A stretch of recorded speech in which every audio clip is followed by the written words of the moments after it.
Welcome back to another episode of The Radio Psychs, your premier podcast for insights into everything mental health. I'm Dr. Aaron Haddock. And I'm Dr. Rhonda Yu. We're psychologists who care about people and bringing science to practice. And we're so glad to have you join us.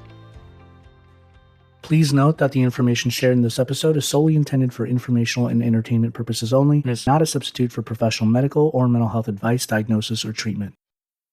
Today's episode is on managing panic attacks. Man, I'm glad we're finally doing this episode on how to deal with panic attacks. Yeah, it's about time. Our first episode on their underlying causes was back in September. Yeah, only several months late. Dude, maybe we should have listened to our own episodes on beating procrastination. Seriously. But, fashionably late is a thing, right? Sure, but managing a panic attack isn't the kind of thing you want to show up fashionably late for. True. Panic attacks don't RSVP, they just crash the party. Exactly. They're like the uninvited guest who shows up, ruins the vibe, and eats all the snacks. Totally. Anyway, in that first episode, we broke down what panic attacks are, the overwhelming symptoms, and some of the reasons they happen. We've heard from many of you since then, sharing how the episodes helped you better understand your own experiences or those of your loved ones. Yeah, your responses really resonated with us, and it's clear that understanding panic attacks is just the first step. Exactly. So today, we're building on that with something just as important: how to manage panic attacks when they happen. We'll share research-backed strategies to help you find relief when those overwhelming moments hit. So whether you're looking for immediate techniques to cope with a panic attack as it happens, or seeking long-term strategies to reduce their occurrence, this episode is for you.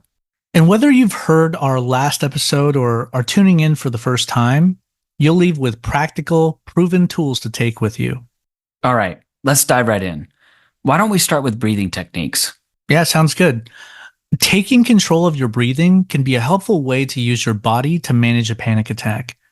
Find a place where you can sit down and begin to slow your breathing by taking long, deep belly breaths.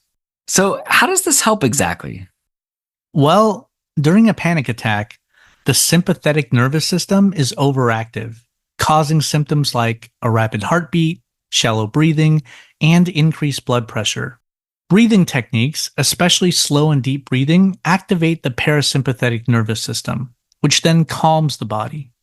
By consciously slowing your breath, you signal to the brain that the body is not in immediate danger, and this helps to reduce the activation of the sympathetic nervous system. So, in other words, when you start to feel the onset of a panic attack, your breathing can become quick and shallow, which only increases the sense of panic. And deep breathing activates your body's natural relaxation response, reversing this pattern. Right. Do you have a specific example of a technique to share? Try this. Inhale through your nose for a count of 4. Hold that breath for a count of 2 to 4. Then exhale through your mouth for a count of 4 to 6. That's great. Breathing deeply like this will bring more oxygen into your body and help stop your heart from racing. That's right. And it also focuses your mind away from things that may be triggering the panic. Many clients that I've worked with say that regular practice of this technique, even when they're not experiencing a panic attack, has helped them to gain more control over their anxiety in general. Yeah, it's great for that. Okay, what else? How about grounding techniques? Sure. One simple grounding method is the 5-4-3-2-1 technique. Here's how it works. You identify 5 things you can see around you, 4 things you can touch, 3 things you can hear, 2 things you can smell, and 1 thing you can taste. You can see that this method engages all of your senses and brings your focus back to your environment, away from the panic.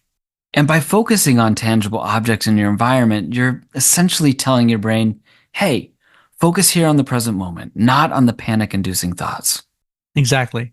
What I like about these techniques is that they're quick, effective, and can be done anywhere. Yeah, and I'd just add that sometimes you might need to repeat these exercises a few times to feel their effects. Right. The key is to find what works best for you and then to remember that these tools are in your toolkit when you need them. Okay, Now, let's discuss some longer term strategies that can help reduce the frequency and intensity of panic attacks over time. Wait, what about other techniques like self reassurance, visualization, or mindfulness based strategies? We gotta move on, man. But maybe we can get to those another time. Uh, So, as I was saying, longer term strategies. Let's touch on lifestyle adjustments. What are some key changes our listeners can consider? well, one major area is regular exercise. Engaging in physical activity doesn't just improve your physical health, it boosts your mood and decreases anxiety thanks to the endorphins released during exercise. Something as simple as a daily walk or yoga can make a huge difference. That's right. Check out our episodes on walking for more on this. And alongside physical activity, sleep plays a critical role. Lack of sleep can exacerbate anxiety, making you more susceptible to panic attacks.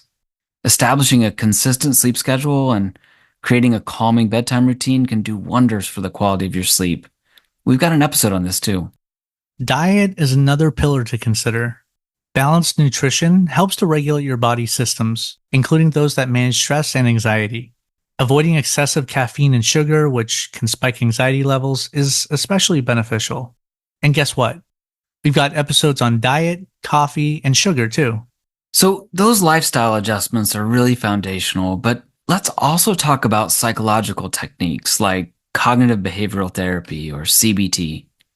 This therapy focuses on identifying and challenging the negative thought patterns that can trigger panic attacks. Rondi, how does this work in practice? CBT involves working with a therapist to break down overwhelming thoughts into more manageable parts, enabling folks to replace panic inducing thoughts with more balanced perspectives. It's about understanding how your thoughts affect your feelings and behaviors and learning to control them better. Exposure therapy is another effective psychological technique. This involves gradual, controlled exposure to the triggers of your panic attacks under the supervision of a professional. The goal is to desensitize you to these triggers over time. It's important to note that these therapies are supported by a lot of research showing their effectiveness in not just managing, but potentially reducing the frequency of panic attacks. But that said, I'd like to note that each person responds differently to any individual strategy, and often a combination of techniques works best. Remember, the goal is to build a toolkit of strategies that work for you. And these aren't overnight fixes, but with consistent application, they can lead to significant improvements in how you manage anxiety and panic. Definitely. Integrating these strategies into your life requires patience and persistence. 100%. And for anyone who's had repeated or unexpected panic attacks or lives in fear of having another, discuss this with your doctor or a qualified mental health professional. Panic attacks are highly treatable, and there are effective strategies and support available. That's right. Sometimes, despite our best efforts, panic attacks might continue to be a challenging part of life. That's when it might be time to reach out for professional help. Effective therapists can provide you with tailored strategies and support. For some people, medication might also be a necessary tool in their management arsenal, especially if their panic attacks are frequent or particularly severe. Thank you for joining us on what we hope was a calm-inducing and confidence-inspiring discussion on how to manage panic attacks. While we hope you'll never need to use them, keep these strategies in your mental health toolkit should the need ever arise. Take care and be well, everybody. Take care and be well.